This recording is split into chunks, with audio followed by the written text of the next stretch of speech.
It's now 6:49, and it wasn't too long ago that we heard bank-owned and short sales made up a large part of the real estate market. Here to see if that's still the case, talk about it with us, is our real estate expert, Rick Sadel. Hi, Rick.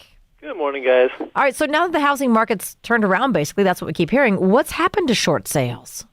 You know, it's interesting. Right now, nationally, they make up about 24% of the entire national market. Now, that's distressed sales in general. Short sales is probably about 12% of the national market. But a year ago, that number would have been 35%, and short sales being 13%. So while the total numbers declined, most of that decline has been in the form of short sales.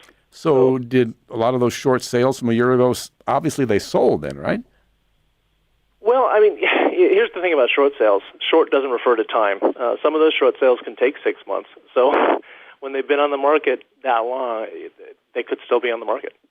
So there was some worry that the bank-owned properties and things like that, when the banks release those properties, our house prices would, go down because all of a sudden there'd be this inventory being released. Is that still a concern with you, Rick? I don't think so. They talked about the shadow inventory the quote-unquote shadow inventory for so long. We haven't seen it happen, and I don't think the banks could afford to do it either, to drive their own property values down so far. What's your prediction on what's going to happen with bank-owned and short sales? You think in 5 years from now there'll be any worth noting at all? Well, bank-owned sales have always been a little bit a part of the market, but I'd say now, 2 years from now, we're going to see a significant drop in the amount of short sales in bank-owned properties. Okay, Rick, thanks. Thanks. Rick Sadel's with Keller Williams Realty and PortlandRealestateAdvisor.com.